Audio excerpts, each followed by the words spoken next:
Est-ce que vous êtes déjà posé la question de l'impact de naître dans un monastère bouddhiste?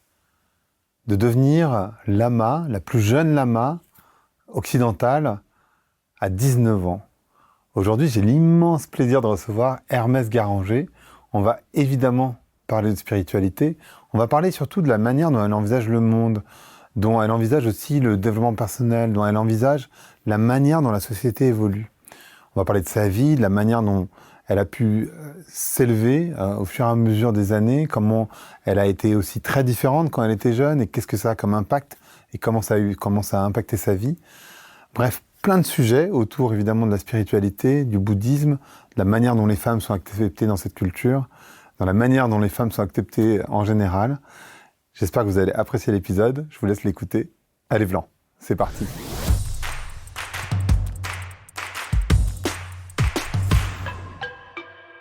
Donc bonjour à toutes, bonjour à tous, bonjour Hermès. Bonjour. Comment ça va aujourd'hui ? Ça va bien, super, merci de me recevoir. Avec grand plaisir. Peut-être que la première question, parce que moi ça va être stupide mais en même temps ça m'a marqué, ce prénom Hermès, d'où ça vient et qu'est-ce que ça veut dire ?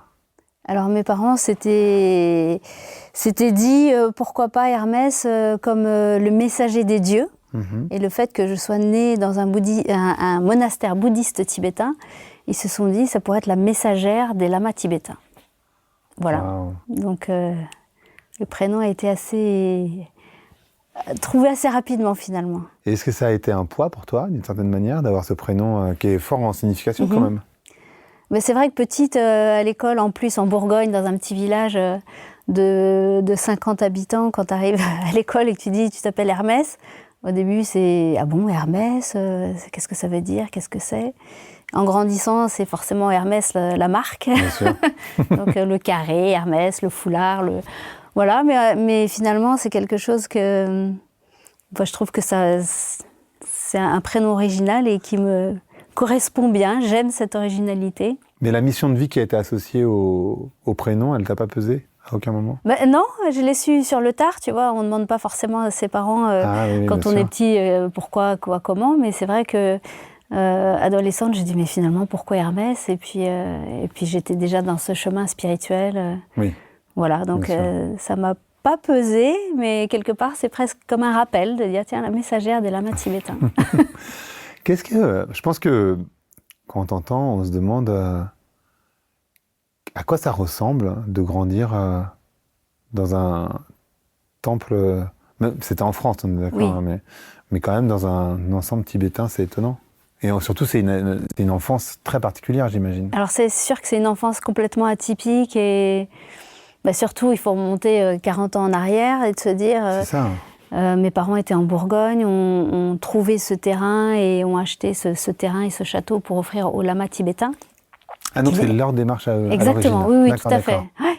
Et donc en 1974, ils sillonnent la France, ils achètent un petit château avec un terrain en Bourgogne pour l'offrir à un maître tibétain rencontré en Écosse.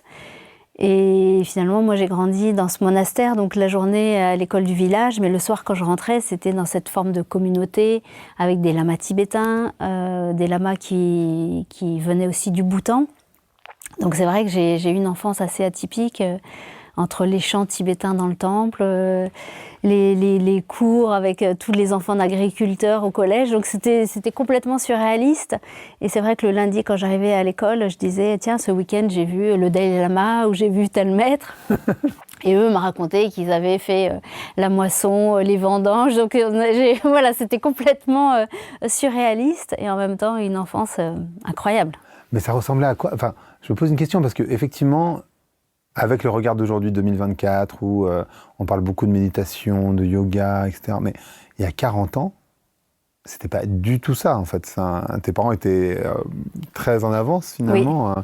Oui. Et je me demande à quoi ça ressemble de grandir dans un espace. Alors, il y a évidemment pas. Il y a sans doute un côté par rapport aux autres enfants, parce que j'imagine qu'il y a sans doute dû y avoir du bullying d'une manière ou d'une autre, et peut-être pour toi une volonté d'être normal, je sais pas, mais c'est ça que j'aimerais bien comprendre. Comment, enfin, et qu'est-ce que tu... Enfin, parce que tu grandis aussi avec des adultes, du coup, oui. Enfin, par définition. C'est quoi les impacts pour toi en termes de... sur ton enfance finalement.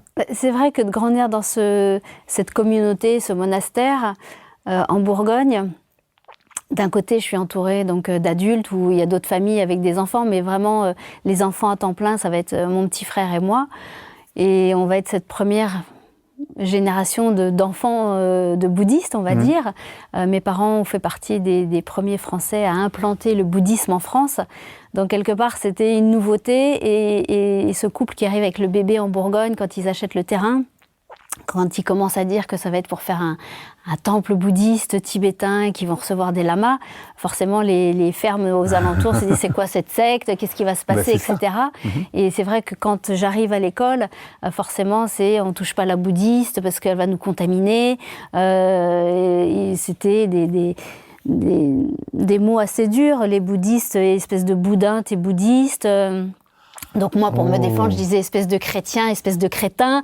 Il y avait une forme Non, chacun défend ses positions et il n'y avait pas une grande ouverture d'esprit. C'est-à-dire que quand je disais en début d'année où est-ce que tu habites et qu'est-ce que font tes parents, j'habite au temple ou au monastère et mes parents sont les fondateurs d'un temple bouddhiste, forcément ça dénote un petit peu avec les enfants du village qui sont agriculteurs. Et donc j'ai été assez rejetée petite, assez. Et comment t'as pu gérer ça petite ? C'est étonnant aussi, parce qu'il y a tes parents et les lamas qui t'amènent beaucoup de sagesse, j'imagine, même quand tu es petite. Je suppose, en fait, j'en sais rien. D'ailleurs, c'est une question, en termes d'éducation, il doit y avoir des impacts nécessairement, même avant que tu fasses toi-même ta retraite. Et comment tu gères ce rejet de la population, entre guillemets ? Quelque part, je vais à l'école parce qu'il faut aller à l'école, mais c'est pas là où je m'épanouis du tout. Par contre, quand je rentre au monastère le soir, je participe aux cérémonies, aux arts, j'apprends tous les instruments de musique tibétains, donc une dizaine d'instruments de musique. Je participe aux peintures, à la décoration du temple, etc. Il va y avoir des années et des années de construction d'un des plus grands temples tibétains en Bourgogne.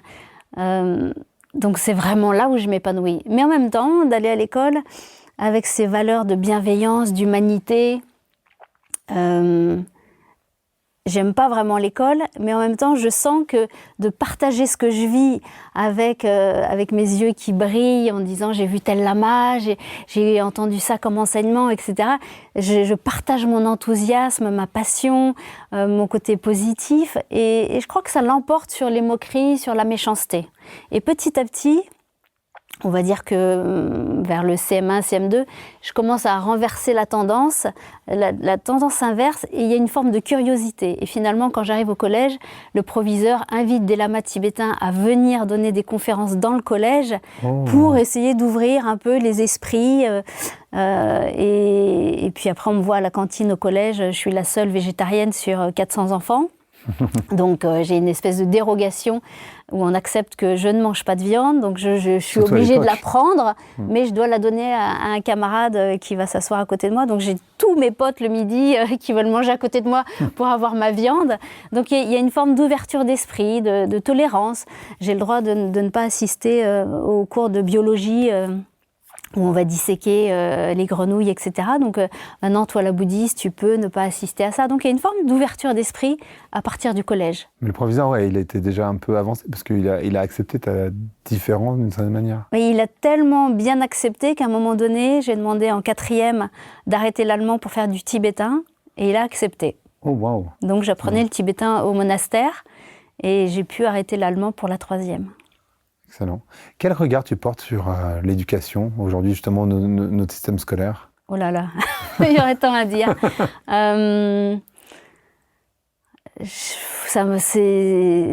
J'ai l'impression qu'on met tous les enfants dans le même moule, avec cet esprit de compétition, de les comparer, et si tu fais pas telle étude, tu n'y arriveras pas dans la vie.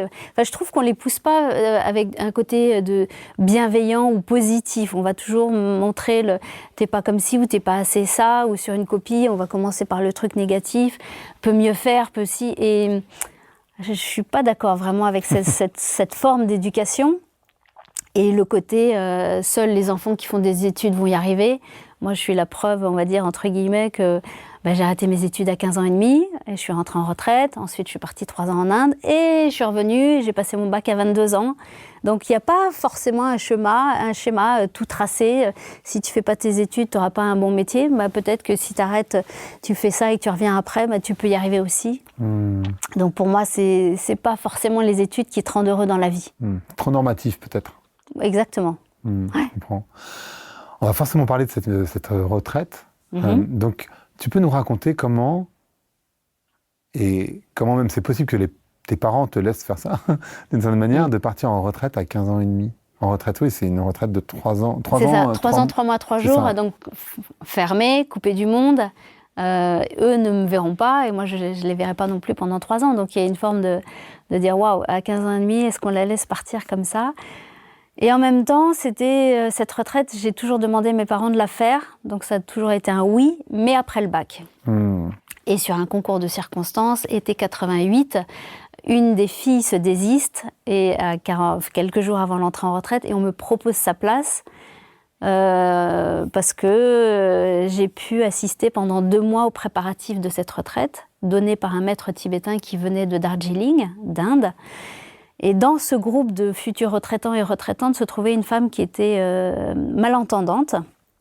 Et elle m'avait demandé si je pouvais retranscrire tous les enseignements pendant 2 mois, toutes les instructions qui seraient données par ce maître dans le temple. Donc vraiment, ils étaient fermés, tous enfermés dans le temple pendant 2 mois, enfin à sortir, mais les instructions étaient vraiment entre eux, uniquement. Personne ne pouvait rentrer si tu ne faisais pas cette retraite après. Et moi, j'ai une dérogation pour retranscrire toutes les instructions pendant 2 mois.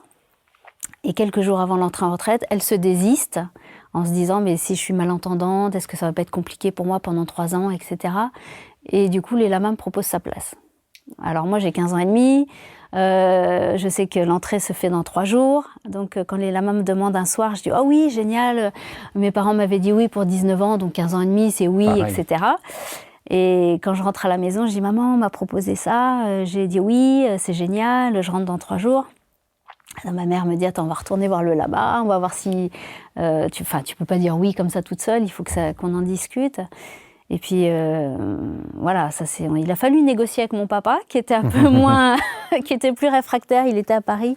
Et quand je l'ai appelé le lendemain, j'ai dit « papa, je rentre en retraite après-demain. » Et il m'a dit « ah ben non, c'est impossible. » Je lui ai dit « mais papa, ils m'ont rasé la tête ce matin, ils m'ont habillée, ça y est, je porte la tenue pour rentrer en retraite. » Et donc ma maman a réussi à le convaincre. Et il faut savoir qu'à cette époque-là, j'étais en seconde, j'avais commencé ma seconde par correspondance, parce que j'avais envie de faire des études qui n'existaient pas dans la région. Et donc, c'est mon père qui a continué mes cours par correspondance jusqu'à mes 16 ans, puisque moi, j'étais en retraite. Donc, j'ai été soutenue incroyable. J'étais au CNED, je n'avais pas encore mes 16 ans, donc je ne pouvais pas arrêter mes études comme ça en cours de route.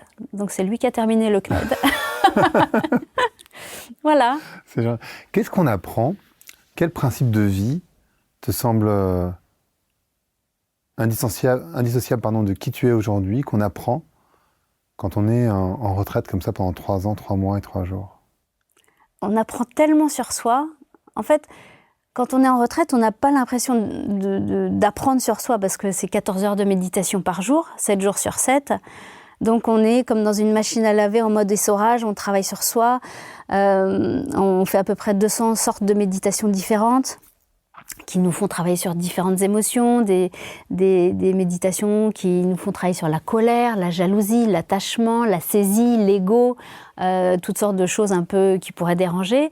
Et puis d'autres méditations sur la bienveillance, la patience, la générosité, la beauté du monde, la contemplation, la satisfaction, le contentement, plein de belles valeurs. Donc quand on travaille comme ça pendant 3 ans, on se dit waouh, est-ce que la méditation a des réels bienfaits ou parce que là je suis tellement en train de travailler sur moi que j'ai absolument aucun recul finalement sur ce que je suis en train de faire. Et c'est souvent après la retraite, dans des situations de vie de tous les jours, qu'on se rend compte qu'on réagit complètement différemment, avec beaucoup plus de recul, beaucoup plus de discernement, plus de clarté, peut-être moins de saisie, moins d'attachement, une approche complètement différente des émotions. Quand une émotion s'élève, de dire tiens, là j'éprouve de la jalousie ou quelque chose par rapport à une situation. Ok, pourquoi j'éprouve ça? D'où ça vient? Est-ce que c'est un manque de confiance en moi? Pourquoi je suis jalouse ou jaloux de cette situation? Mais d'où ça vient? Ou la colère? Pourquoi cette situation me met en colère? Donc je pense que d'avoir travaillé comme ça sur moi, adolescente, ça permet après de se construire en tant que jeune adulte, et après maman, etc., d'une manière assez différente. Et est-ce que En fait, c'est intéressant ce que tu dis, parce que c'est-à-dire que les émotions sont là, c'est-à-dire que la colère, ce que tu disais, en tout cas, la jalousie, elles sont toujours présentes, en fait, elles s'en vont pas. C'est-à-dire que c'est pas parce que tu es lama aujourd'hui que, en fait, tu n'as pas ces émotions, simplement, tu as une capacité de les canaliser, sans doute de manière... Déjà, de les observer, sans doute, ça. Donc d'en avoir conscience, les observer, et du coup, sans doute de les retenir autant que possible. Et si c'est pas les retenir, au moins les canaliser. Mais l'idée, c'est qu'elle ne t'abîme pas au passage. Tu peux éprouver de la colère ou par rapport à une injustice. Ce qui peut me mettre en colère, c'est la violence faite aux femmes, faite aux enfants, faite aux animaux, ce qu'on fait à la planète. Donc il y a une forme de... Waouh, quand je vois des choses qui m'affectent ou qui me font de la peine, où je me dis, waouh, comment on peut faire ça? Comment l'être humain peut faire ça? Donc il y a cette forme de colère qui monte. Mais cette colère, tu la transformes pour la basculer en qu'est-ce que je fais comme action, plutôt qu'être complètement anéanti par cette colère et de dire waouh, je suis en colère, mais je peux rien faire. Donc à aucun moment je vais être anéanti par mes émotions, mais je vais dire ok, mais transforme cette colère pour être sur le terrain, aller dans une manif, aller, je sais pas, voir Sea Shepherd avec Hugo Clément pour les dauphins quand ils sont posés au Trocadéro. Utilise cette colère, mais pour des belles actions et transforme-la. Et donc, je dirais que ces émotions, tu les transformes presque comme de la compassion finalement, de l'amour, de la compassion, de la bienveillance. Et pareil, l'idée, c'est de ne pas refouler ces émotions, c'est de dire, ok, là, pourquoi je suis en colère? Qu'est-ce qui me met en colère? Et si je suis en colère, mais comment je peux mettre ça au service d'eux? Et finalement, je ne suis jamais mangée par ou rongée par les émotions. Ou alors, si quelque chose m'affecte, ça va un peu glisser sur moi. C'est comme si j'étais un peu comme un canard avec les plumes un peu imperméables. Ok, il va se passer une situation... Ça glisse sur moi et dans 10-20 minutes, le truc sera passé, ça rentre pas en moi. Et donc ça, c'est quand même pas mal d'être préservé de tout ça. À quoi ça ressemble Parce que quand on dit, c'est 16 heures de méditation par jour 14 heures, 14 ouais. heures. Comment c'est rythmé? À quoi ça ressemble? Parce que, en fait, quand on vient pas du tout de ce milieu, qu'on a même pas fait une retraite Vipassana, comme c'est mon cas. Même Vipassana, j'ai pas fait, donc même 12 jours, tu vois, j'ai pas fait. On se dit, mais waouh, enfin, comment déjà je peux rester assis ou assise pendant aussi longtemps? L'ennui, le fait d'être coupé, peut-être qu'il y a des gens qui nous écoutent qui se disent, mais elle s'est complètement coupée de son adolescence, elle a raté une énorme partie de sa vie. Il y a plein de remarques comme ça qui doivent remonter. J'en ai tout le temps. J'imagine, bien sûr. J'en avais beaucoup plus en sortant de retraite. Ouais. Mais c'est vrai que maintenant, avec le recul, on me dit « Ah non, en fait, elle n'a pas du tout raté son adolescence. » Et c'est vraiment ce que je ressens au plus profond de moi, surtout étant maman maintenant et d'une adolescente qui a 17 ans. Je vois ce monde de l'adolescence, ce monde un peu des jeunes adultes. Je me dis, mais qu'est-ce qu'ils sont perdus ou qu'est-ce qu'ils sont...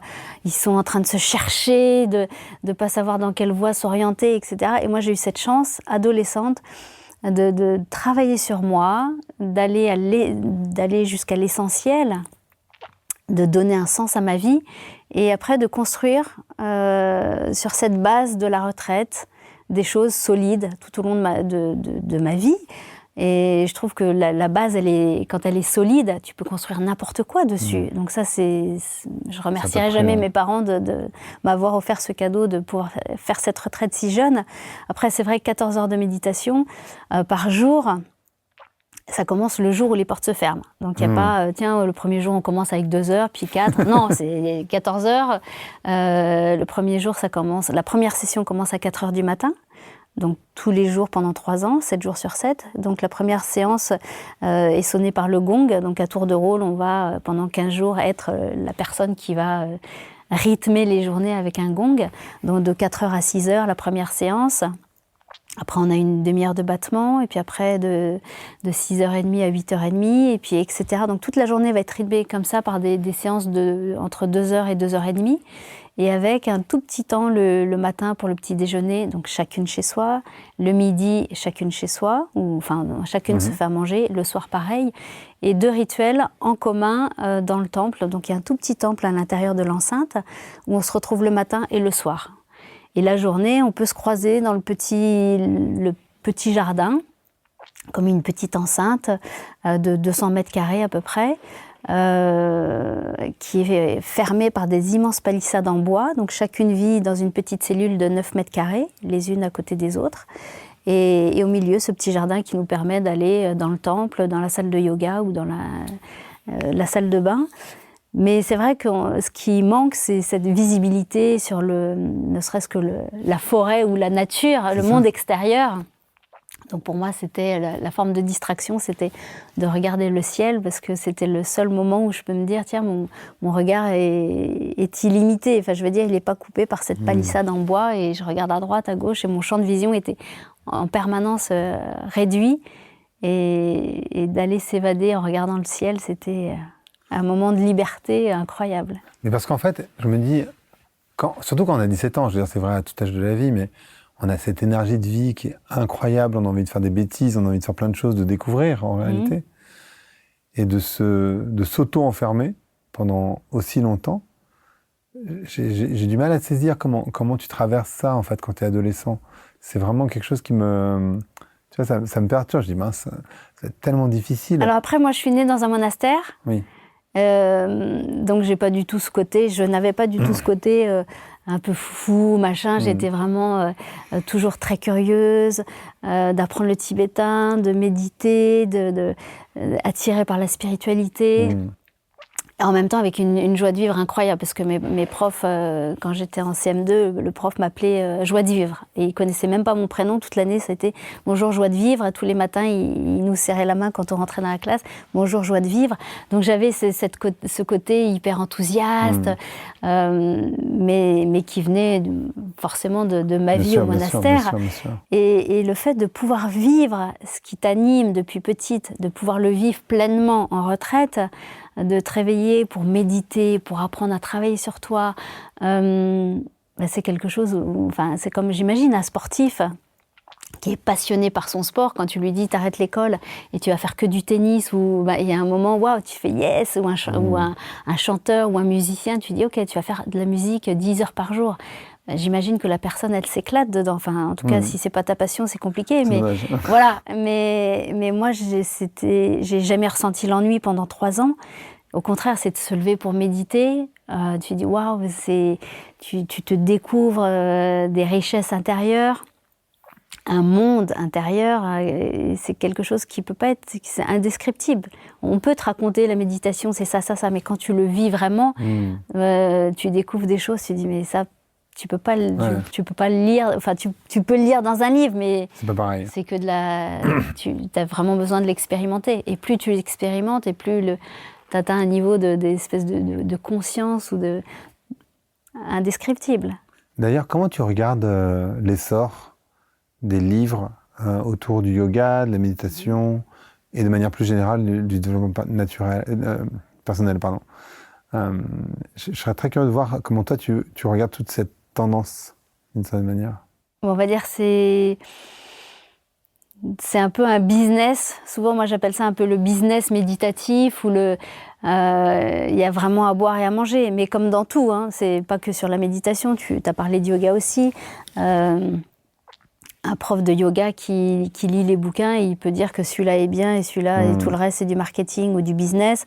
De la même manière que moi, quand je vois un livre sortir sur la spiritualité, la méditation, tu dis ok, il y a des vrais auteurs et des vraies personnes qui ont expérimenté des choses fortes et profondes comme Mathur Ricard ou comme des grands maîtres tibétains qui écrivent des livres. Et puis après, tu as le côté business occidental, une personne qui va aller faire 10 jours de vipassana ou 10 jours de silence et qui va écrire des livres et qui va faire des conférences en disant j'ai fait 10 jours de silence et de méditation. Il fait ouais, and so what, tu vois. Donc si la méditation ne déteint pas sur ta vie et qu'elle n'a pas transformé tes actes du quotidien, pour moi, c'est juste, c'était bien pendant 10 jours, c'est bien, tu as médité, tu étais en silence pendant 10 jours. Mais quel est l'effet sur ta vie de tous les jours? Est-ce que tu as changé tes choses? Est-ce que tu as changé ton quotidien? De la même manière que la pleine conscience. On voit beaucoup de choses dans les magazines sur la pleine conscience. C'est un peu la mode et tout ça. Et tu dis, OK, c'est le fait d'être pleinement conscient, qu'est-ce que ça change dans ton quotidien? Est-ce que ça change au niveau de tes actions, de tes actes, parce que c'est facile de dire je suis pleinement conscient, mais ok, quand tu manges de la viande et ce que tu as dans ton assiette, tu es pleinement conscient que c'est la souffrance animale, mais est-ce que tu continues d'en manger? Est-ce que tu en manges moins? Ou est-ce que tu en manges autant? Et oui, je suis pleinement conscient que c'est de l'animal, mais j'en mange pareil. Non, donc ça veut dire que pour moi, il n'y a pas un réel impact si tu ne changes pas des choses dans ton quotidien. Quels sont les... J'aime pas l'idée de conseils, parce qu'en fait, c'est toujours un petit peu compliqué de donner des conseils aux gens, mais les 3-4 guidelines, peut-être, que les gens devraient emporter avec eux. Moi, je pense qu'on est dans un monde très incertain, très compliqué, complexe, en réalité. Pour les gens qui nous écoutent, c'est difficile, en général. Comment tu retrouves cette harmonie intérieure? Comment toi tu le fais et qu'est-ce que tu dirais aux personnes qui nous écoutent? 3-4 conseils, je ne sais pas si c'est des conseils, phrases peut-être, qui pourraient les aider. Alors c'est vrai que dans le bouddhisme tibétain, on a tendance à dire sans espoir ni crainte. Et c'est une phrase qui m'accompagne dans le sens, on a toujours l'espoir de, j'espère que, ou j'attends que pour avoir ça, ou ou je crains, on est dans la peur. Et d'être dans cette phrase sans espoir ni crainte. J'ai pas l'espoir comment dire, par exemple, quand je monte sur scène avant une conférence, si je me répète la phrase sans espoir ni crainte, j'ai pas l'espoir de convaincre toute la salle, mais j'ai pas peur, je crains pas non plus de décevoir. Et d'être dans cette phrase, c'est un juste milieu, pour moi c'est presque une phrase méditative, d'être sans espoir ni crainte, mais juste être et faire les choses avec une motivation pure, sincère, profonde. Mais finalement, quand tu travailles, tu n'es pas dans l'espoir que ton patron il va te reconnaître, te donner une prime, mais tu n'es pas non plus dans la peur d'être moins bon que les autres et de craindre de ne pas y arriver. Donc d'être sans espoir ni crainte, pour moi, c'est quelque chose d'assez fort. Et après, d'arrêter de toujours penser que notre bonheur dépend des choses extérieures. C'est-à-dire, oui, mais le monde, il est compliqué, oui, mais l'écologie est comme ci, oui, mais il y a une crise en ce moment, oui, mais là, il y a la guerre en Ukraine, oui, mais... Et donc, du coup, de trouver des excuses à l'extérieur pour ne pas aller bien à l'intérieur. Et je trouve que c'est un peu facile. Donc, j'aurais tendance à dire, essayons déjà de prendre du temps pour soi, de se poser, d'être un peu dans cette forme d'introspection, de trouver des richesses à l'intérieur, des ressources et des richesses à l'intérieur, et puis il faut qu'elles se développent. C'est pas juste, oui, je sais qu'à l'intérieur je suis fort, ou je suis comme ci, et puis après de passer à autre chose. Non, essaye de cultiver tous les jours un peu plus de bienveillance. Quand tu es en colère, peut-être, au lieu de dire, tiens, je suis en colère, et de se laisser emporter par la colère, de dire, pour contrecarrer la colère, je vais me poser 3 minutes, penser à la personne que j'aime le plus au monde, fermer les yeux, essayer de développer cette forme d'amour, de bienveillance, d'amour inconditionnel, et plutôt que courir après ou se faire écraser par la colère, développer quelque chose comme sur une balance, on met la colère d'un côté, l'amour, la bienveillance de l'autre côté, cultiver ça, nourrir ça, développer ça, et puis petit à petit sentir que finalement l'amour est plus fort que la colère ou l'emporte. Donc c'est essayer de développer des choses à l'intérieur. C'est pas juste méditer, fermer les yeux et attendre que ça passe. Dans le bouddhisme tibétain, on parle de 84 000 sortes de méditations différentes. Et chaque méditation correspond à un état d'esprit, à une émotion, à une difficulté, à une souffrance. C'est pour contrecarrer les choses, pour rééquilibrer les choses. Donc on n'est pas juste assis sur un coussin et attendre que ça passe, comme les nuages dans le ciel, ok, ça passe. Mais si, quand on est en colère, on ferme les yeux, on attend que ça passe, souvent, quand on se relève du coussin, on a cette colère encore en nous, parce qu'on n'a pas travaillé dessus. Mais si, quand tu es en colère, tu t'assieds, tu dis « Ok, je vais penser à la personne que j'aime le plus au monde, développer de l'amour et faire naître cet amour vraiment dans tout ton être. Quand tu sors, tu te relèves après 3 minutes ayant développé ça, tu n'es pas la même personne, tu n'es plus dans le même état d'esprit. Et peut-être, je comprends tout ce que tu dis, en même temps je me dis, bon, pour les personnes qui nous écoutent, c'est sans doute un peu complexe parce qu'elles sont sans doute pas à cet endroit. Et par où tu commences? Je me souviens, j'avais reçu Marion Chapeau, attends, son nom c'est Chapeau du Puy. Attends, oui. C'est ça, je ne me trompe pas. Je ne sais jamais dans quel sens c'est. Non, je sais dans quel sens, je ne suis pas sûr que ce soit Chapeau.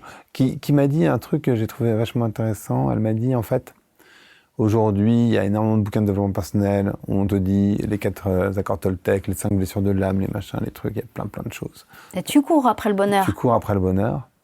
Et en fait, elle, ce qu'on lui avait écrit, c'est tu prends un principe et tu t'y tiens pendant le nombre d'années qu'elle a pu cheminer.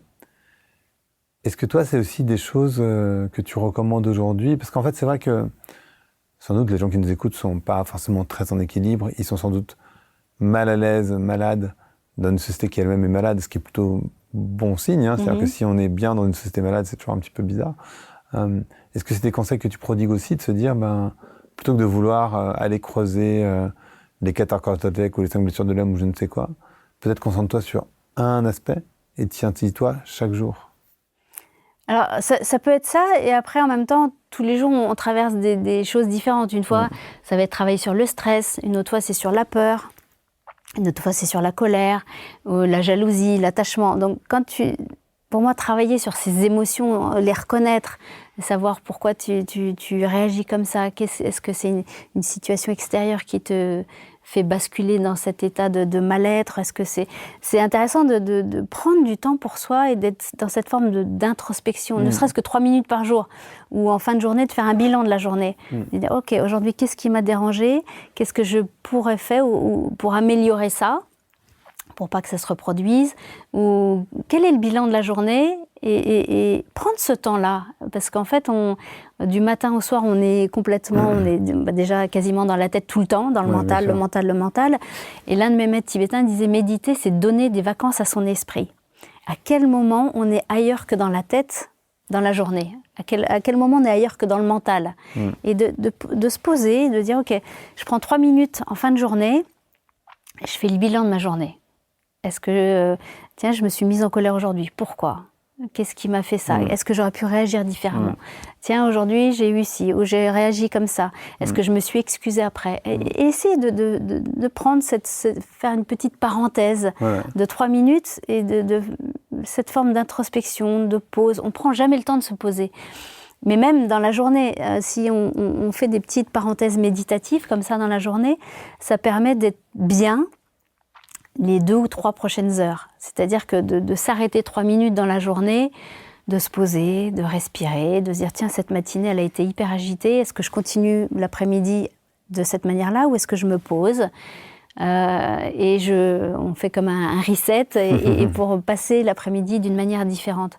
Parce que finalement, une fois qu'on est pris dans l'engrenage, on a l'impression que la journée, on dit métro, boulot, dodo, et après on dit, ouais, alors que je vis à Paris, mais je ne ressens pas du tout le stress de Paris.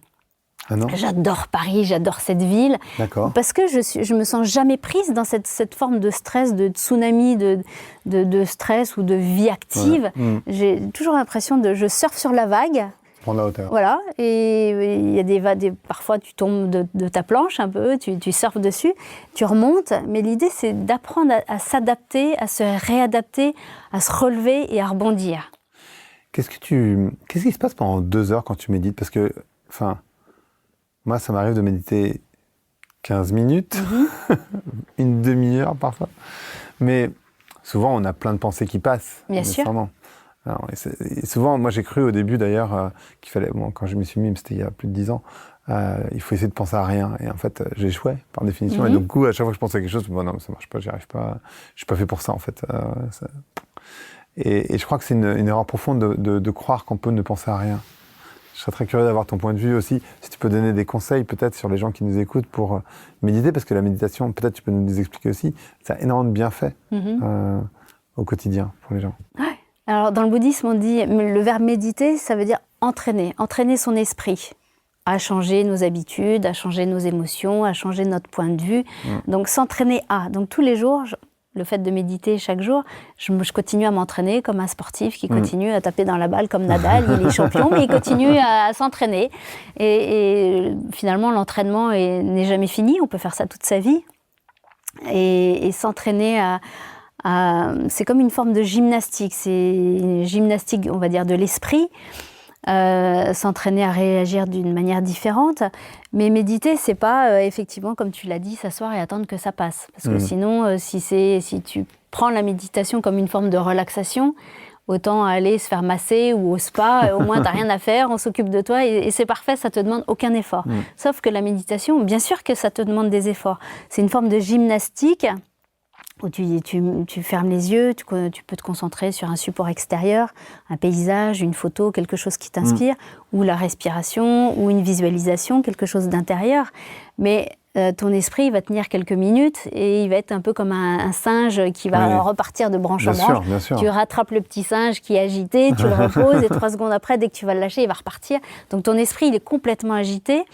Mais le fait de t'entraîner, déjà de voir que le petit singe, il s'en va, tu le ramènes, donc peut-être au début il va rester 30 secondes, et puis il va repartir, puis après il va rester peut-être 2 minutes, et plus tu vas l'entraîner, et plus tu vas réussir à méditer d'une manière concentrée. Donc au début tu vas commencer à méditer, et 10 secondes après tu vas être en train de faire ta liste de courses, voilà, ou les devoirs, sans t'en rendre compte, tu es déjà en train de faire la liste, des carottes, de la lessive, etc. Oula, je suis en train...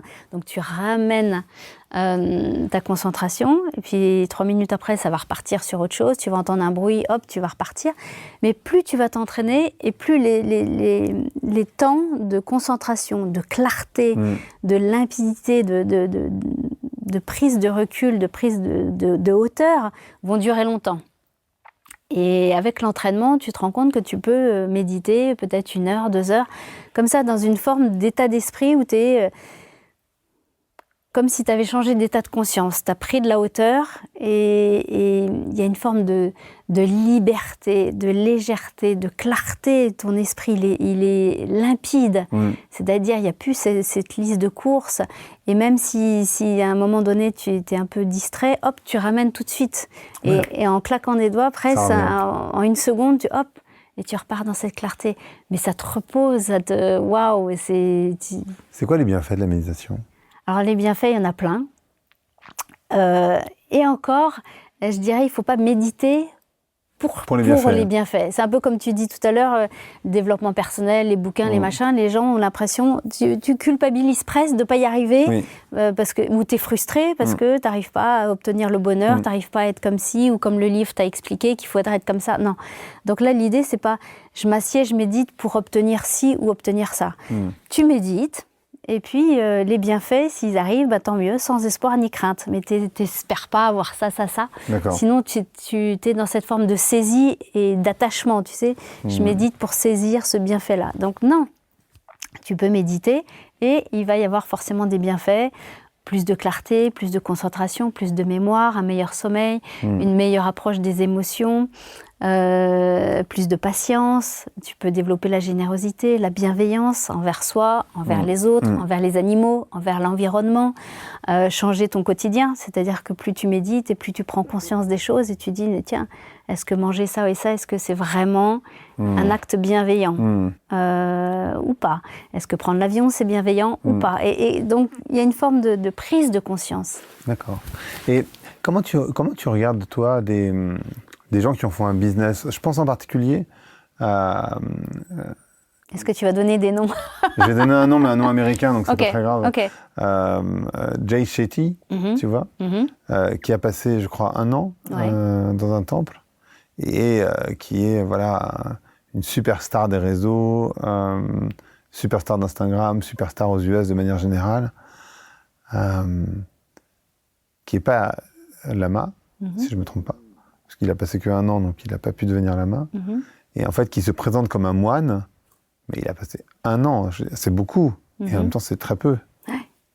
Et je voudrais savoir comment toi tu observes ces gens-là. Oui, et en même temps tu dis, tu as passé 1 an, mais on ne sait pas ce qu'il a fait pendant 1 an. Et puis voilà, c'est ça. Donc si pendant 1 an tu es dans un lieu et tu dors toute la journée ou tu lis des BD, etc., ça ne veut rien dire. Exactement. Donc moi je peux pas juger, j'étais pas avec cette personne. Bien sûr.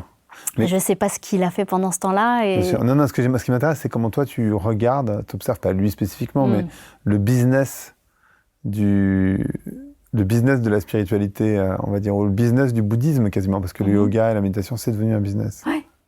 Bah, c'est sûr qu'il y a 40 ans, ça faisait un petit peu peur, en disant « Waouh, non, c'est quoi, c'est exotique, ça vient d'où ?» Et donc on est passé de quelque chose qui faisait peur à quelque chose qui est too much. C'est-à-dire que n'importe qui va faire un stage de méditation pendant un week-end, revenir avec une certification et après être enseignant de méditation ou formateur ou donner des conférences parce que la personne a fait 10 jours de vipassana et tout ça. Donc tu dis, ça paraît complètement improbable. C'est pas, si j'allais passer un week-end pour apprendre la médecine, je ne ferais pas une conférence en disant que je suis médecin. Donc on regarde ça, quand je dis on, c'est des personnes qui sont vraiment impliquées, donc, notamment les maîtres tibétains. Quand ces maîtres, on en discute ensemble et me disent « Mais qu'est-ce que vous avez fait de notre... pureté, de notre enseignement en Occident, comment vous l'avez transformé, dénaturé, vous l'avez rendu un peu business et compagnie ». Donc souvent, les maîtres tibétains, mais qu'est-ce que vous en avez fait ? Et donc c'est intéressant d'observer ça. Alors forcément, je ne vais pas dire que ça me réjouit. Je peux avoir de temps en temps une forme de colère en disant, mais c'est quelque chose de tellement précieux. Ces maîtres tibétains que je côtoie et que je traduis de temps en temps ont passé 25 ans à méditer dans les grottes de l'Himalaya. Et j'ai reçu ça en tibétain pendant ma retraite, avant, pendant et encore maintenant. Et tu vois des gens qui sont venus un week-end écouter ça, qui retransforment, qui modifient les paroles. Et je me dis, mais c'est tellement difficile, nous, en tant que lama, de retransmettre l'essence de ces enseignements. C'est la chose la plus précieuse que j'ai reçue, tu vois. Et donc d'essayer de transmettre, partager, mais sans jamais dénaturer, tu vois, avec authenticité, avec humilité. Et de voir que c'est sur la place publique, vendu à des prix exorbitants, et il y a beaucoup de n'importe quoi, tu dis waouh. Et alors, on devient nécessairement lama après ces 3 ans, 3 mois et 3 jours de méditation, où il y a une sorte de diplôme? Comment ça fonctionne? En général, oui, les personnes qui font cette retraite de 3 ans, 3 mois, 3 jours, c'est une retraite traditionnelle, telle que c'était enseigné au Tibet à l'époque, telle que c'est enseigné maintenant dans certains pays d'Asie et d'Europe et à travers le monde. Mais c'est un programme très strict, régulé. Il y a des maîtres ou un lama en particulier qui vient régulièrement dans le centre de retraite dérouler le programme, qui on lui fait aussi des retours, mais il y a toute une évolution. Donc on n'est pas lâché dans la nature en disant on ferme les portes et dans 3 ans, salut, au revoir. Donc c'est vraiment... on va dire c'est hyper encadré et avec un protocole strict. On dort assis la nuit pour garder la concentration de la journée. Donc on médite la journée dans une caisse de méditation en bois, donc d'1 mètre carré. Et donc la journée, il y a une planche pour poser les textes tibétains. Et la nuit, on retire la planche et on remplace la planche par une couette. Et on reste dans cette même posture, assis en tailleur, et on dort... on essaye, entre guillemets, de dormir, mais c'est pour vraiment garder cette clarté, cette lucidité de la journée. Donc, on est quasiment H24 assis en méditation pendant 3 ans. C'est important le tailleur? Il n'y a pas beaucoup de place, c'est 1 mètre sur 1 mètre, donc les jambes sont... on est vraiment... on ne peut pas étendre les jambes. Donc, c'est une manière de rester, tu vois, le dos droit, d'être complètement aligné, et également de pouvoir méditer la nuit, de travailler sur les rêves. Donc le lama va nous demander, à un moment de la retraite, on va basculer sur une méditation, on appelle ça la méditation du rêve, et il va nous donner des instructions la journée qu'on va essayer d'appliquer en dormant et d'essayer d'être actif dans nos rêves, d'être conscient, de se dire tiens, là je suis en train de rêver. Dans la journée, le lama m'a demandé de faire, je sais pas, de faire ça ou ça ou ça. Et c'est arriver à contrôler ton esprit tout en dormant. Wow. Voilà, donc c'est toute une gymnastique et voilà, il y a plein de sortes de méditations différentes et c'est presque comme comment tu peux contrôler ton esprit presque jusqu'au moment même où tu vas mourir. C'est-à-dire, il y a même des méditations qui te préparent au moment où Si par chance, c'est un moment où tu peux méditer. Voilà, méditer, comme le font certains grands maîtres avant de partir. Tu vois qu'ils s'assiedent en méditation, ils savent que c'est le moment où ils vont mourir et ils partent en méditant, en gardant l'esprit avec une clarté incroyable. Et souvent, ils restent assis en méditation pendant plusieurs jours après leur décès.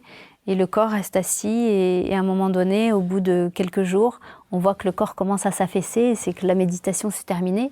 Mais pendant plusieurs jours, on les voit vraiment en méditation et le corps ne bouge pas du tout. Et... Comment on explique ça? Enfin, comment ça se fait que le corps, parce que les muscles ne ouais, tiennent mais plus par il y a une définition. forme de... Est-ce que tout est justifié par la science? J'en sais rien. Est-ce que tout repose sur le corps? J'en sais rien. Mais en tout cas, moi, je crois énormément dans la force de l'esprit. Et pour l'avoir vu, plusieurs de mes maîtres, au moment où ils sont partis, je me suis rendue en Inde, dans les monastères. Et quand tu rends hommage à ton maître et que tu le vois assis en méditation pendant plusieurs jours comme ça, et avant, personne ne le touche. Et il y a une forme de respect, il y a des rituels autour de lui, devant lui, etc. Et tu vois la personne, enfin le maître en posture de méditation droit, comme s'il était encore là. Oui, bien sûr, c'est surtout, enfin, c'est un ensemble. Impressionnant. C'est impressionnant. Impressionnant. Ouais, ça veut dire quoi d'être lama? Enfin, qu'est-ce que ça implique d'être lama? Alors lama, ça veut dire enseignant du bouddhisme tibétain. C'est un titre religieux qu'on obtient en sortant de retraite. Ça implique quand même, moi je dirais, une forme de responsabilité. C'est-à-dire, tu as travaillé sur toi, on t'a transmis les plus beaux enseignements, ce qui étaient les plus précieux et millénaires des enseignements qui viennent tu vois, de l'époque du Bouddha, il y a plus de 2500 ans. Et tu es un peu garant de ces enseignements du Bouddha. Donc tu ne peux pas être à la fois garant d'enseignements et en même temps faire n'importe quoi dans ta vie. Bien sûr, oui. Donc pour moi, il y a une forme de rappel quotidien. Tu dis, ok, j'ai reçu ça et j'ai médité sur la bienveillance ou on m'a enseigné la bienveillance. Est-ce que dans mon quotidien, je suis bienveillante? Est-ce que j'étais bienveillante en répondant à telle personne, voilà, etc. Est-ce que de se comporter comme ça, c'est un bel exemple? Et donc, c'est sans penser aux autres, mais pour soi, de se dire, mais est-ce que je mérite encore mon titre? Voilà, j'ai les enseignements en moi, mais il faut que ça rejaillisse à l'extérieur. Si c'est juste à l'intérieur et c'est juste des enseignements que tu as à l'intérieur de toi. Mais pour moi, il faut qu'il y ait quand même un rayonnement à l'extérieur. Donc, quand tu vois Mathieu Ricard, tu sens qu'il a intégré les enseignements qu'il a reçus depuis 40 ans, parce que ça rejaillit sur son regard, sur ses actions, sur son quotidien, sur sa manière de parler. Et d'être proche de ces maîtres tibétains, quand tu les traduis ou quand tu es proche d'eux, du Dalai Lama ou d'autres, bah, il n'y a pas besoin de parler, parce qu'ils incarnent ce qu'ils ont à l'intérieur. Ouais. Et pour les gens qui nous écoutent, qui cherchent une forme d'équilibre de vie, d'harmonie, moi j'aime bien l'harmonie, mais je ne sais pas si c'est des conseils encore une fois, mais qu'est-ce que tu as envie de leur dire? De prendre du temps pour soi, c'est-à-dire du temps, alors pour soi, mais pas d'une manière égoïste, mais du temps de réflexion, de contemplation. Je trouve que plus on grandit et moins on s'émerveille. On perd cette notion d'émerveillement. Un enfant, tu le mets devant une vitrine, il est moustillé, waouh, incroyable, ou tu lui donnes n'importe quoi, un ballon, voilà. Et je trouve que nous, en tant qu'adultes, plus on grandit et moins on a cette forme d'émerveillement. On perd cette âme, on pourrait dire un peu cette âme d'enfant, tu vois. Bien sûr, bien sûr. Et je trouve que c'est d'une tristesse quand même. Pourquoi un adulte ne devrait plus s'émerveiller de se poser, de regarder le coucher de soleil, d'être émerveillé par la beauté du monde, la beauté des choses, la beauté d'une odeur, la beauté d'un tableau, d'une musique, d'un son. Et on ne se pose plus pour observer cette beauté et se nourrir finalement de la beauté, se nourrir de l'émerveillement. Et si on a cassé le jouet à l'intérieur de soi, c'est-à-dire qu'en fait on n'est plus capable de s'émerveiller, c'est-à-dire qu'en fait on ne voit plus les choses. Est-ce que la méditation peut aider pour se reconnecter avec ça? Parce que parfois il y a des gens, tu vois, ils ont tellement vu de coucher de soleil, ils sont tellement allés à la mer, ils ont tellement fait de resto, en fait ils n'arrivent plus à vraiment être dans l'enthousiasme de l'expérience. Parce que c'est la vie, c'est normal. Et c'est normal, mais est-ce qu'ils sont heureux du coup? Ah ben c'est ça la question. Voilà, parce que c'est facile de se plaindre, de dire je suis malheureux, ça va mal, etc. Mais qu'est-ce que tu fais pour inverser la tendance? Si tu es blasé de tout et que tu vois finalement plus que le négatif, ben c'est super triste quand même. et de prendre conscience de ça. Je pense que tu peux rien modifier si tu prends pas conscience. Pour prendre conscience, il faut prendre du temps. Et à quel moment dans la journée, tu vois quelqu'un te dire « Tiens, je m'accorde 3 minutes ». En général, les 3 minutes, c'est pour aller fumer, passer un coup de fil. Ou être sur Instagram. Voilà, ou les réseaux sociaux. Donc voilà, donc tu te dis, c'est presque... C'est pas naturel de prendre du temps pour soi. Et je trouve que c'est dommage. Donc forcément, si tu prends plus de temps pour toi, tu vas aller dans le temps et plus tu vas être déconnecté de toi. Déconnecté de tes émotions, de la vraie vie, du ressenti, des choses simples, du bonheur, des petits moments de bonheur. Et pour moi, qu'est-ce que le bonheur? C'est un enchaînement où c'est plein de petits bonheurs, plein de petits moments heureux, mis bout à bout, qui font que voilà, tu as passé une bonne journée et c'est ça le bonheur. Mais c'est pas le bonheur, c'est pas quand je serai à la retraite à 60 et quelques années, avec mes petits-enfants et à tricoter. Enfin, je veux dire, mon bonheur, il est quotidien. Et chaque soir, avant d'aller te coucher, tu pourrais dire, tiens, aujourd'hui, mes moments de bonheur, c'était ça, ça, ça. Et de les lister, d'avoir ces moments de gratitude, de reconnaître ça. Donc, bien sûr, la méditation, elle peut aider à ça. Et la gratitude, c'est un élément essentiel, parce que c'est ce qui nous permet d'être heureux. Et en fait, j'ai entendu un psychologue spécialisé sur la gratitude qui expliquait qu'en fait, de manière naturelle, notre cerveau, il est ingrat. C'est-à-dire qu'en fait, la gratitude, on en parle beaucoup un peu partout, mais c'est pas une inclinaison naturelle du cerveau. Le cerveau, il est fait pour être plastique, pour s'adapter, mais s'adapter souvent dans le moins bien. Et quand ça va mieux, il s'adapte aussi, mais du coup, on ajuste son niveau de confort, on ajuste son niveau de tout avec ce qu'on a. Donc en fait, on n'arrive plus à être vraiment dans la gratitude, puisqu'on observe au microscope tout ce qui ne va pas. Et on ne regarde plus trop, avec beaucoup de recul, tout ce qui va bien. Exactement. Et on voit ça tous les jours. Bien sûr. Mais quand tu prends du recul en méditant, souvent je compare une des méditations, j'appelle ça un peu la montgolfière. C'est-à-dire, imagine, tu fermes les yeux et tu imagines que tu montes dans une montgolfière et tu prends de l'altitude et tu regardes au sol tes problèmes, le quotidien, les obstacles, les difficultés, les souffrances, etc. Mais plus tu vas t'élever et plus ça va être tout petit. Au début, tu vois comme un gros rocher au sol et plus tu vas t'élever, plus ça va être de la taille d'un petit pois.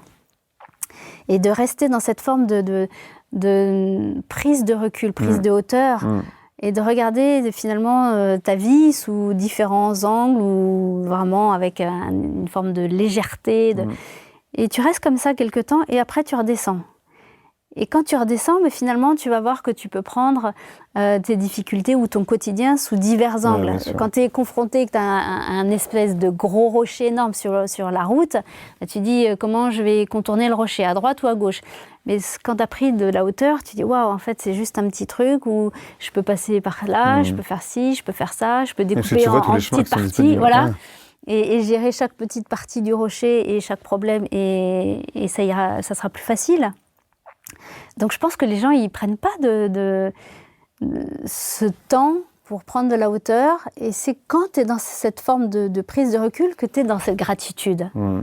De dire waouh, ah ouais, mais quand j'observe ma vie, quand j'observe mon quotidien, mais il y a quand même du positif. Et j'ai passé une super année où j'ai passé des moments difficiles, mais dans les moments difficiles, il y a eu ça de positif. Dans cette journée qui était extrêmement difficile, j'ai quand même eu un sourire dans le métro, un regard d'un enfant sortant de l'école. Il y a des moments comme ça, mais on les voit plus. Non. On les voit plus. Donc quand tu prends du recul et que tu fais un bilan de ta journée, tu te rappelles, ah si, mais aujourd'hui dans le métro, quelqu'un m'a souri, ou j'ai souri à une personne âgée et j'ai l'impression que je lui ai transmis quelque chose. Et ben rien que ça, tu t'endors avec des choses positives, des moments de gratitude. Il faut les célébrer. Bien sûr. Est-ce que dans l'adversité, je ne sais pas si tu as un exemple dans ta propre vie, je pense que oui, j'ai entendu ça par ailleurs, mais un moment de grosse adversité où la méditation, tout ce travail que tu as fait sur toi, a pu t'aider également? Alors, dans les textes tibétains, on dit plus tu médites, souvent, et plus tu es confronté à des obstacles. Un peu comme un test pour voir si ta méditation est stable, est solide. Ah. Et c'est intéressant parce que moi, ma vie, elle est complètement chaotique, avec des difficultés dans tous les sens. Alors qu'on pourrait penser l'inverse, tu vois, oui. d'un lama. On pourrait se dire, forcément, elle est d'une sagesse infinie, rien ne l'atteint.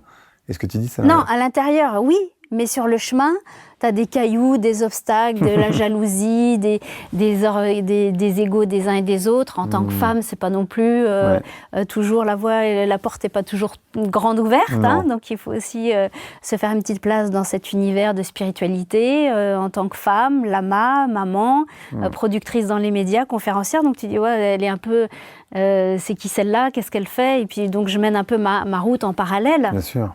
Et sur cette route en parallèle, c'est pas comme si je vivais dans un monastère où tout est, t'es nourri, logé, les gens viennent le week-end en stage, ils se prosternent devant toi parce que t'es lama, tu fais ton enseignement, t'as ton offrande et tu te soucies de rien. Donc ça, c'est la plupart de mes collègues qui ont fait la retraite avec moi sont comme ça.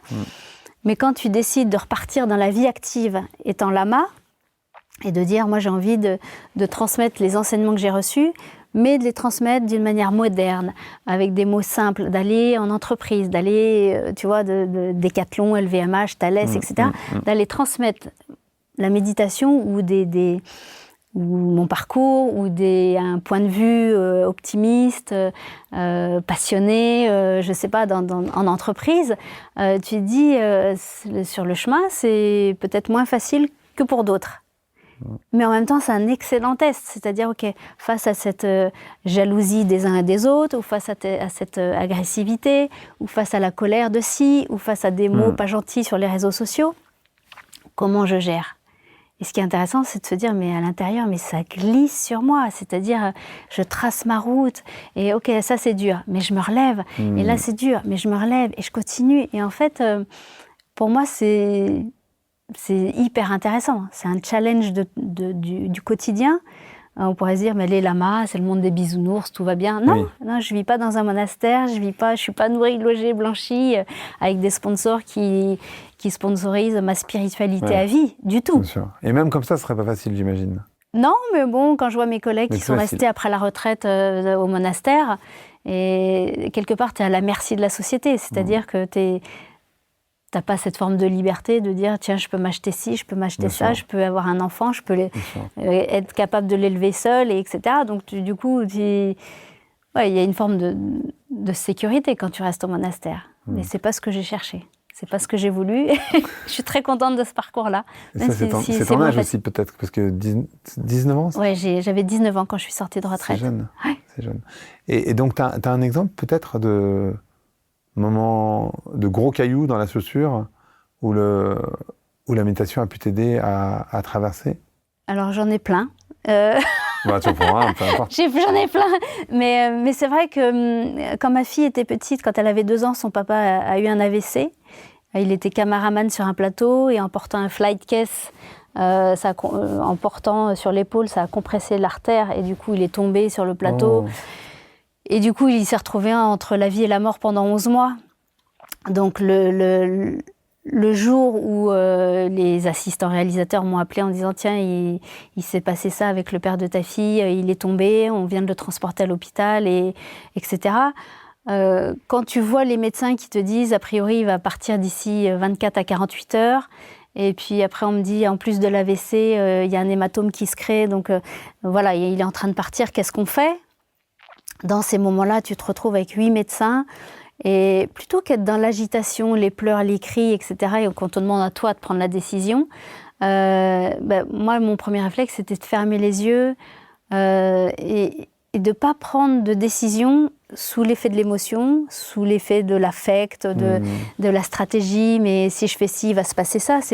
J'ai dit au médecin, est-ce que vous m'accordez quelques secondes? Et je me retrouve dans une petite pièce avec 8 médecins qui me regardent, j'ai les yeux fermés, et je me dis, qu'est-ce qui va être le mieux pour lui, pour notre fille, et pour la vie en général. Et finalement, de méditer, ça permet de détacher des émotions, t'entends la famille qui pleure dans le couloir, les machins, et tu dis, OK, et finalement, tu penses à rien, Tu cherches pas une solution, tu médites, tu t'apaises ta respiration, tes émotions. Et quand tu reviens, eh ben, l'idée c'était, ok, on tente le tout pour le tout, on enlève la boîte crânienne, on fait ci, on fait ce qu'il faut faire. Oh. C'était une opération très lourde, il pouvait y passer pendant l'opération ou se réveiller en parlant avec les paupières. Donc une décision lourde à prendre, mais en même temps je sais que je ne l'ai pas prise avec le mental, je l'ai prise avec autre chose que le mental. La profondeur, l'esprit, la spiritualité, peut-être quelque chose de plus haut ou plus fort ou plus grand que moi. Et j'ai pris, je pense, la meilleure des décisions. Mais dans ces moments-là, je pense que c'est vraiment ça qui aide. C'est d'être agité et tout.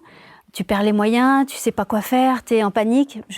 Et cette expérience, elle s'est renouvelée, mais X fois dans ma vie, c'est de dire, ok, c'est compliqué.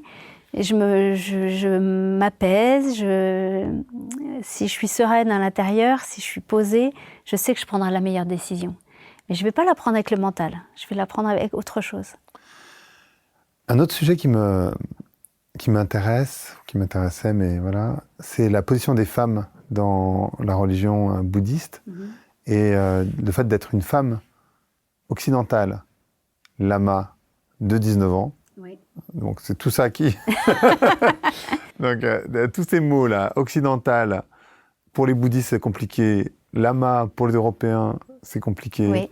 De 19 ans plus une femme c'est compliqué, et femme bouddhiste aussi, donc je serais curieux de comprendre d'abord la relation ou plutôt la condition des femmes dans la religion bouddhiste, et puis aussi toi, le fait d'être une femme, lama bouddhiste 19 ans, tout ce que ça a pu impliquer dans ta vie. Alors c'est sûr que quand on est sorti de retraite, il y avait 2 centres de retraite, un pour les femmes et un peu plus loin dans la forêt pour les hommes. D'accord. Donc on entre le même jour et on sort le même jour. Et 3 mois après, on se retrouve pour la plupart tous en Inde pour des grandes cérémonies au monastère, dans un monastère à côté de Darjeeling. Donc on arrive tous avec, entre guillemets, le titre de lama, les hommes et les femmes. Et parmi les retraitants, il y avait quelques couples, les 2 Américains, les 2 Polonais, les 2 Argentins. Donc on arrive tous pour la plupart en Inde. On est accueillis dans le monastère qu'avec des moines. Et donc le supérieur du monastère nous demande de nous installer. Et très vite, je me rends compte que tous, entre guillemets, nos collègues ou les maris de mes copines se trouvent au premier rang avec les lamas du monastère, donc tibétains, bhoutanais, sherpas, népalais. Et nous, en tant que femmes, lamas, on se retrouve au dernier rang avec les vieilles nonnes ou alors avec les personnes âgées du village, les tibétaines âgées, avec leurs moulins à prière, illettrés. On est tout de suite séparés. Donc la première session se passe comme ça. Donc nous, on n'a pas de texte, on n'a rien. On est là pour suivre 1 mois de cérémonie. On voit nos collègues ou les maris des copines, premier rang, assis sur des trônes, bien en hauteur. Ils sont servis le thé, le machin et tout. Et nous, on est avec les illettrés et les personnes âgées du village. Ouais. Ça dénote assez. Donc je dis à mes copines, on va quand même pas, on n'a pas traversé le monde. Enfin, je veux dire, on n'est pas venu en Inde pour rester 1 mois comme ça au fond du truc. À regarder les garçons s'éclater, entre guillemets, parce que moi je suis un peu cash, assez rebelle, et parlant tibétain, ça peut aider, j'étais un peu le leader du groupe. J'étais la seule à parler tibétain. Et mes copines ont dit, bah non, c'est la tradition, c'est comme ça. Je dis, non, ça va pas le faire. Donc moi, dès qu'il y a eu une pause, j'étais voir le supérieur du monastère, j'ai dit, non mais nous en Occident, les femmes et les hommes sont identiques, ils sont lamas, on est lamas. On a le même titre, c'est pas parce qu'on est des femmes qu'on est illettrés. On a fait exactement la même retraite, le même programme. On a dormi assises, comme les garçons qui ont dormi assis. Et parlant tibétain, je mâche pas mes mots en général. Un peu dans le débat, un peu dans la confrontation.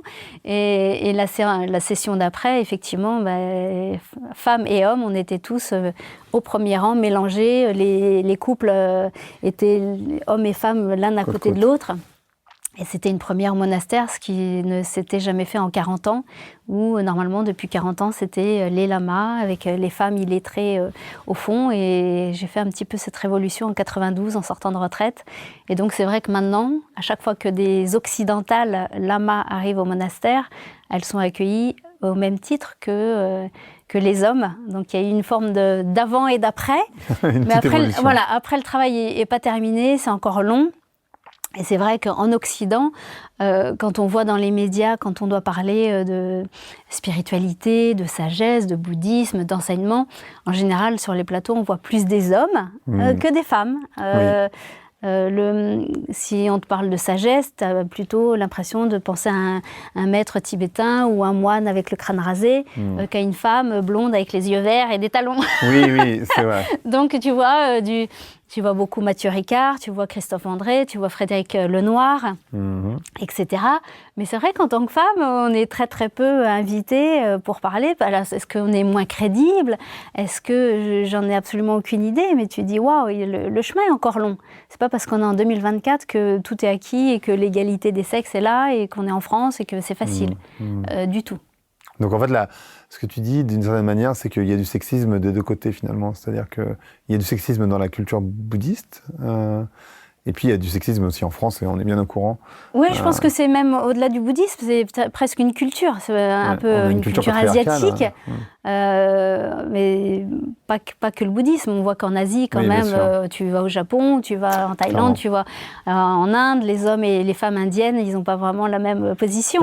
Donc voilà, je pense que c'est plutôt une culture, on va dire, asiatique, même si on essaye de faire changer les choses.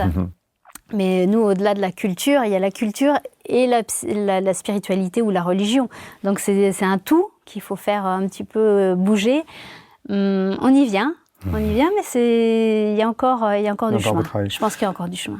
Quel regard tu portes sur le monde actuel, qui est en polycrise, en réalité? Je suis curieux de voir, parce que moi, je crois que le rôle de la foi, a un rôle important. La foi, qu'elle soit religieuse, dogmatique ou spirituelle, simplement. Et qu'on n'a plus ce cadre-là. Et en réalité, on n'a plus trop de cadre.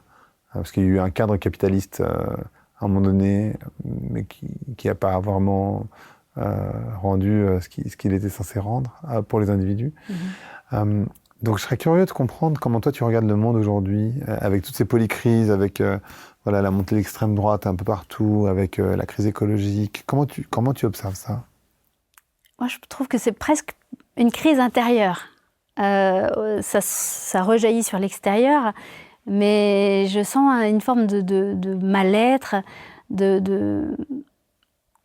je pense qu'on a vraiment pu se rendre compte de deux choses pendant le Covid, ou de deux états, ou deux états d'esprit. C'est-à-dire que les conscients, les personnes qui avaient conscience des problèmes écologiques avant le Covid,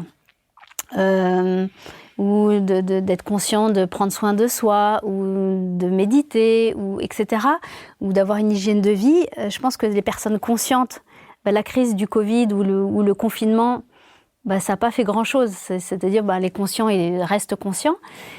Et c'est comme s'il y avait eu un fossé entre les personnes qui étaient un peu inconscientes ou insouciantes avant, et en disant on attend le monde d'après. Mais je trouve que ça n'a pas éveillé ces personnes qui étaient dans cette forme d'inconscience ou d'égoïsme. En disant on attend le monde d'après.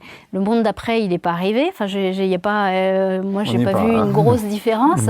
Et c'est comme si les conscients sont toujours aussi conscients, mais les inconscients ou les égoïstes, j'ai pas l'impression qu'il y a eu un espèce d'élan.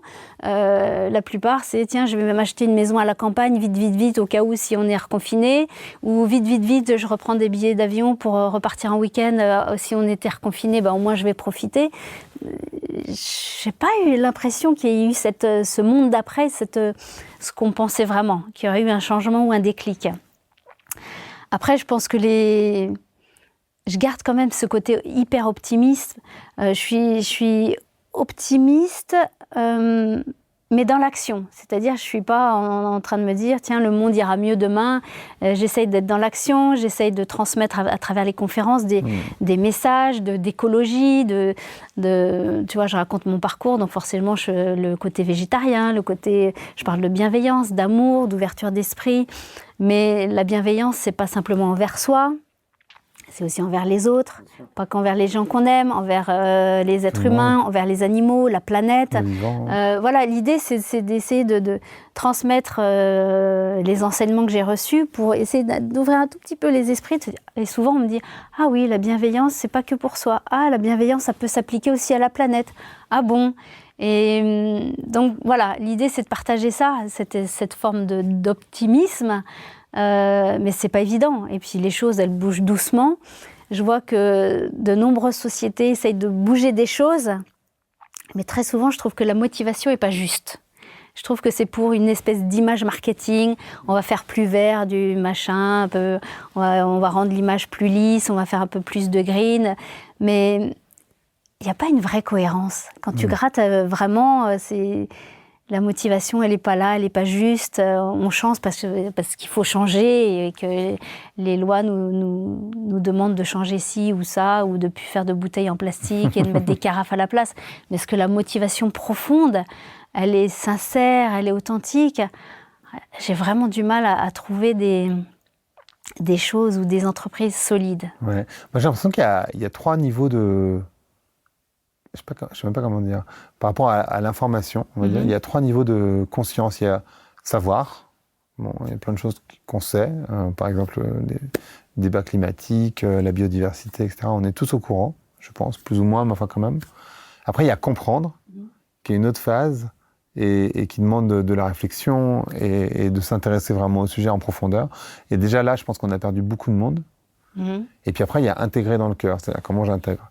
Et la question que je me posais, c'est comment tu fais pour aider les personnes à plus intégrer et pas juste rester en superficialité, d'un point de vue superficiel, c'est-à-dire de savoir, mais bon, comprendre, c'est moins ton rôle, je pense, mais ça dépend sur quoi, mais il y a plein de manières de comprendre, il y a tellement de documentaires, de livres, etc. On peut comprendre, on a les moyens de le faire, mais surtout d'intégrer. Et il n'y a pas besoin d'intégrer 15 000 choses, comme disait Marion, juste 3-4 trucs qui sont importants. Comment tu les aides à faire la différence entre savoir, comprendre, intégrer, et comment tu les aides à intégrer?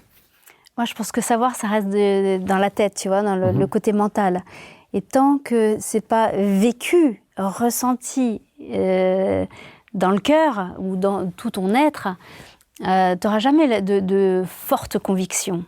Tu sais qu'il faut faire attention, tu sais qu'il faut trier ici, tu sais que la planète est comme ça, tu sais que manger moins de viande, ça serait mieux, tu sais que prendre moins l'avion, ça serait mieux. Mais ça reste d'ordre de la tête, c'est juste, voilà, on va dire, tant que tu n'es pas concerné dans ta chair, je trouve que les gens, ils mettent pas vraiment en action. Parce que de mettre en action, ça te demande des efforts, de prendre sur toi, de mettre plus de cohérence dans ta vie. Tu vois, souvent, je donne une conférence qui s'appelle « La bienveillance, c'est bien, la cohérence, c'est mieux ». Donc, je parle de cohérence, comment mettre un peu plus de cohérence dans sa vie, à travers le corps, la parole, l'esprit, etc., etc. Et souvent, les gens me disent « Mais c'est dur d'être cohérent ». Tu vois, tu peux enseigner quelque chose où tu dis à tes enfants « Fais attention à ci, fais ça » ou pas, fais pas ci, fais pas ça. Mais si toi-même, tu le fais pas, t'es pas cohérent. On voit, par exemple, autour de nous, dans le monde des conférenciers, des conférenciers qui parlent d'écologie sur scène et tout, mais qui arrivent sur scène avec une bouteille d'eau en plastique à la main. Tu dis comment tu peux passer un message sur l'écologie et voilà avec une bouteille de plastique à la main. C'est incohérent. Ou tu vas donner une conférence à l'autre bout du monde pour 25 personnes, mais tu vas en jet privé pour aller parler d'écologie. Et donc c'est vrai que cette incohérence, elle me frappe. Donc tant que t'as pas intégré, que c'est pas du vécu, que c'est pas, ça résonne pas en toi. Je ne sais pas si le monde il va vraiment changer ou bouger tant que tu n'es pas frappé dans ta chair. Et je pensais que le Covid, avec le confinement, on aurait tous été frappés dans notre quotidien, dans le cœur, et que tout le monde allait passer du mental et que ça allait descendre dans le cœur en me disant, bon, bah, pendant 70 jours, tout le monde a eu le temps de se poser, de réfléchir, d'intégrer, de changer sa vie, son point de vue, son alimentation, son mode de fonctionnement, d'être moins égoïste et de se dire on y va tous ensemble là, vers une responsabilité collective. Et finalement, j'ai l'impression que c'est pas descendu jusqu'au cœur. C'est resté à la superficie avec, tiens, je vais faire un apéro en visio, je vais faire un FaceTime avec je sais pas quoi, je vais faire un tuto. Et on n'était que dans les tutos, les machins, ils étaient tous en train de faire du sport avec la vidéo, les écrans. Et je me dis, mais en fait, c'est même pas descendu, quoi. On a donné la chance à la Terre entière, à la planète, aux 7 milliards d'êtres humains, que ça descende un peu jusqu'au cœur. Et c'est resté dans la tête. Alors, qu'est-ce qu'on va faire après? Comment on va faire? Est-ce qu'on réoriente notre entreprise, notre structure Et en fait, on n'a pas eu le temps. Enfin, les gens n'ont pas réfléchi. J'ai l'impression qu'on a vraiment perdu. Pour moi, c'était la chance, entre guillemets, parce que j'ai vécu ça comme une...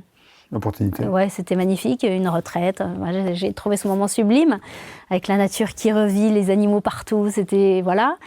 Et je me dis, mais en fait, c'est resté, c'est stocké là, et c'est pas descendu dans le cœur. Et c'est dommage. C'était une opportunité incroyable. Merci beaucoup, Ernest. C'était super intéressant. Merci à toi. Le podcast s'appelle Vlan, donc je voudrais savoir à quoi tu veux ouvrir et où claquer la porte.